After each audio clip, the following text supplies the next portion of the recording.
Let's start students promotion topic. In this one we have studied the advertising. Now come to the personal selling.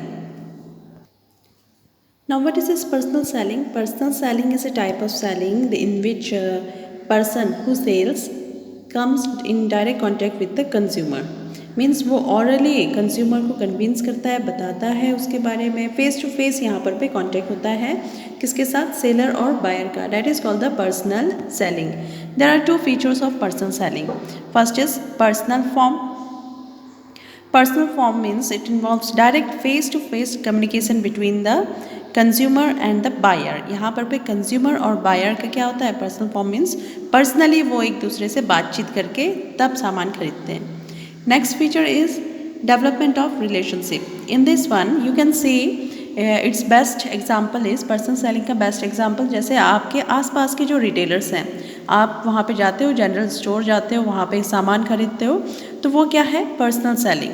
There you come in contact with the seller. Seller के साथ आप contact में आते हो, means आप उनसे बातचीत करके उनसे रेट पूछते हो, उनको बताते हो मुझे क्या चाहिए, मुझे किस टाइप का ये प्रोडक्ट चाहिए, तो वो सारी चीज़ें वो ढूंढ करके आपको बताता है सेलर. और सेलर फिर उससे रिलेटेड आपको उसकी क्वालिटीज़ भी बताता है और उसके बारे में ये बताता है कि ये किस टाइप का प्रोडक्ट है. तो ये जानकारी आपको किससे मिलती है? सेलर से. Direct contact means direct face to face buying and selling is call your personal selling. तो इसमें क्या है, एक रिलेशनशिप डेवलप हो जाता है. आपने देखा होगा आपके आसपास के जो शॉप है वहाँ आप रोज़ जाते हो, सामान लेते हो, आटा चावल या पेन पेंसिल, तो वो आपकी जान पहचान हो जाती है. तो पर्सनल सेलिंग में क्या होता है, एक तो पर्सनल फॉर्म होता है ये, यानी कि पर्सनली हम एक दूसरे से बातचीत करके सामान खरीदते हैं. दूसरे में इट डेवलप्स द रिलेशनशिप कि यहाँ पे एक हमारी जान पहचान हो जाती है. हम एक पड़ोसी के नाते भी फिर वहाँ पर जा कर के सामान लेते हैं. कभी कभार अगर आपके पास पैसे ना हो तो आप वहाँ से क्रेडिट में भी ले आते हो और वो शॉपकीपर भी इजीली आपको दे देता है. क्यों? क्योंकि आपकी क्या हो गई है, उनके साथ जान पहचान हो गई है पर्सनल सेलिंग के थ्रू. मीन्स पर्सनली आप उनसे बातचीत करके आपके बीच में क्या होगी, बॉन्डिंग हो गई है, आप उनको जानने लग गए हो, वो शॉपकीपर को और वो शॉपकीपर आपको पहचानने लग गया है. तो ये क्या है? Development of relationship. These two are the features of personal selling. अब जब पर्सनल सेलिंग की बात आती है तो वहाँ पे एक गुड सेल्समैन की ज़रूरत होती है, क्योंकि एक गुड सेल्समैन ही कंज्यूमर को क्या कर सकता है, अट्रैक्ट कर सकता है और उनसे अच्छी तरीके से बातचीत करके उस सामान की, उस प्रोडक्ट की डिमांड बढ़ा सकता है, अपने जो शॉप में प्रोडक्ट्स हैं उनकी डिमांड बढ़ा सकता है. तो let's see the qualities of a good salesman. क्या क्वालिटी होनी चाहिए एक गुड सेल्समैन की? तो सबसे पहली क्वालिटी है फिजिकल क्वालिटी. फिजिकल क्वालिटी, उनको neat and clean physical appearance उनका अच्छा होना चाहिए. उनको दिखने में ऐसे एकदम अपना गेटअप ऐसे नहीं बनाना चाहिए कि कंज्यूमर उनको देख करके भाग जाए, क्योंकि कंज्यूमर क्या हो सकते हैं, कोई भी आ सकता है, छोटे बच्चे भी आ सकते हैं, बड़े भी आ सकते हैं, ओल्ड एज पर्सन्स भी आ सकते हैं. तो उनको अपना गेटअप ऐसे डिसेंट रखना चाहिए. ठीक है, तो फिजिकल क्वालिटी ये हो गई. साइकोलॉजिकल एंड मेंटल क्वालिटीज़, तो ये क्वालिटीज़ आपकी क्या है, पीसफुल माइंड होना चाहिए उनका. मीन्स उनका जो बिहेवियर है वो एकदम काम एंड क्वाइट, मीन्स काम होना चाहिए. काम मीन्स शांत स्वभाव का होना चाहिए उनको, और ऐसे इरिटेट होने वाले बिहेवियर का नहीं होना चाहिए, क्योंकि कंज्यूमर बहुत सारे टाइप्स के आते हैं. कोई कंज्यूमर किसी प्रोडक्ट को क्या करता है कि क्योंकि उसको समझ में नहीं आता तो वो उस प्रोडक्ट को बार बार रिपीट करते हुए पूछता है. तो इससे क्या हो जाता है, सेल्स पर्सन थोड़ा इरिटेट होकर के अगर उसको बिहेवियर अपना शो कर दे कि मैं इरिटेट हो रहा हूँ, तो क्या हो जाएगा, वो कंज्यूमर वहाँ से उस शॉप से छोड़ करके दूसरी जगह चला जाएगा. तो इसीलिए उनको अपना साइकोलॉजिकल एंड मेंटल क्वालिटीज़ क्या होना चाहिए, अच्छी होनी चाहिए. तो नेक्स्ट क्वालिटी है टेक्निकल क्वालिटीज़. टेक्निकल क्वालिटीज़ में आपको जो भी आजकल जो मॉडर्न चेंजेस आ रहे हैं तो उसकी नॉलेज एक गुड सेल्स पर्सन को होना ही चाहिए. जो भी वो प्रोडक्ट अपने यहाँ बेच रहा है उसके बारे में उसको फुल नॉलेज, मतलब टेक्निकल नॉलेज होना चाहिए, ताकि वो अपने कंज्यूमर को बताए कि ये प्रोडक्ट कैसे चलता है. स्पेशली इस टाइप की टेक्निकल क्वालिटीज़ की ज़रूरत कहाँ पड़ती है, जैसे होम अप्लाइंसेस होते हैं, इलेक्ट्रिक अप्लाइंसेस होते हैं, वॉशिंग मशीन, फ्रिज, टीवी, तो इसके लिए ज़रूरत पड़ती है. और इसमें आप क्या करते हो कि कंज्यूमर को बताते हो कि आपने इसको किस तरीके से यूज़ करना है, ठीक है। Next is the good communication skill. अब कम्युनिकेशन स्किल तो गुड होना ही चाहिए, this is the foremost and the one of the most important quality of a good salesman. ये जब तक नहीं हुआ तब तक आप बोल ही नहीं सकते, मीन्स बातचीत ही नहीं कर सकते हो अपने कंज्यूमर के साथ। तो ये गुड कम्युनिकेशन स्किल होना बहुत ज़रूरी है कि मीन आप ऐसे उनसे बातचीत करिए कि उनको कन्विंस करें अपने यहाँ से ये किसी भी प्रोडक्ट को जो आप लॉन्च कर रहे हैं उसको खरीदने के लिए। तो ये क्या है, किसके थ्रू होगा, गुड कम्युनिकेशन स्किल्स के थ्रू ही होगा। ऑनेस्टी।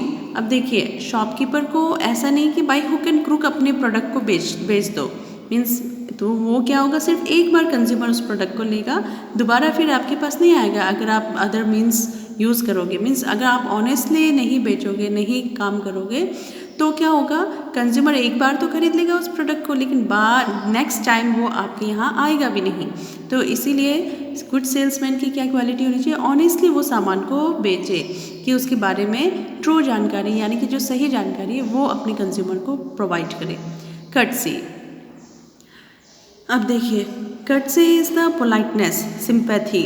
मीन्स उनको जो कंज्यूमर आ रहे हैं उनसे बिल्कुल पोलाइटली बात करनी चाहिए, रिस्पेक्टफुल वे से बात करनी चाहिए उनको।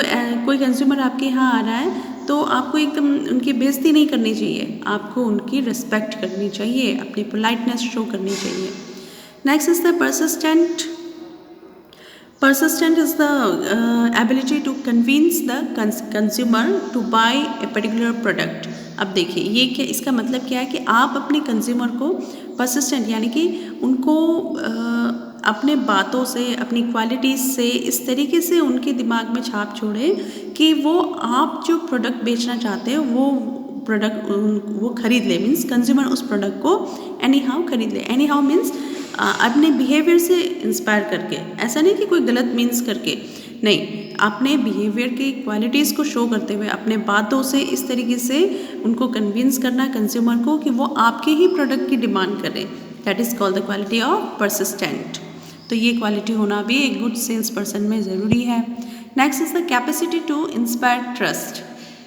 देखिए किसी भी कोई भी कंज्यूमर किसी शॉप में तभी जाता है जब उसको उस शॉपकीपर पर ट्रस्ट होता है कि हाँ वो जो सामान देगा वो हमें सही सामान ही देगा, सही क्वांटिटी में देगा। ऐसा नहीं करेगा कि उस सामान में वो 10 रुपये का सामान है तो उसके लिए वो 11 रुपये ले रहा है। तो ऐसा अगर करे तो क्या होगा, कंज्यूमर एक बार आएगा दोबारा नहीं आएगा, क्योंकि कंज्यूमर के पास आजकल देखिए कंपटीशन इतना हाई लेवल का है कि उसके सामने बहुत सारे शॉप्स पड़े हुए हैं। तो वो क्या, तो यहाँ पर पे क्या होनी चाहिए, गुड सेल्स पर्सन की क्या होनी चाहिए quality, capacity to inspire trust. Trust inspire करना मीन्स अपने ऊपर, अपने शॉप में अपने ऊपर कंज्यूमर का trust,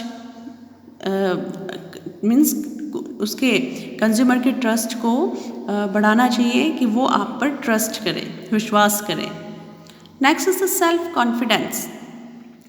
this is also the very important, क्योंकि जब तक एक सेल्समैन में कॉन्फिडेंस नहीं होगा तो वो उस प्रोडक्ट के बारे में नॉलेज कैसे देगा। तो एक सेल्फ कॉन्फिडेंस होना बहुत ज़रूरी है ताकि वो अपने आप को अच्छे से प्रेजेंट कर सके और उस प्रोडक्ट को प्रेजेंट कर सके। Next is the enthusiastic. देखिए कोई भी अब नई टेक्नोलॉजी और आ रही है और कंज्यूमर का भी आपने देखा फैशन चेंज होता रहता है, तो कंज्यूमर अपने फैशन चेंज करते रहते हैं और इस चीज़ को एक्सेप्ट करने की एबिलिटी होनी चाहिए। तो ये एक्सेप्ट तभी होगा जब आप क्रिएटिविटी को अपने दिमाग में क्रिएटिविटी लाओगे, एक स्टिक टू द नोज नहीं रहोगे, मीन्स एक ठूठ की तरह नहीं रहोगे। Means stick to the nose is that one, कि आप एक ही चीज़ को रिजिड होकर के नहीं रहोगे। You will change according to the circumstances, according to the environment. तो ये क्वालिटी होना भी ज़रूरी है। Got it? All of you, these are the qualities of a good salesman. Okay, you can write these topics in your notebook. Thank you, students.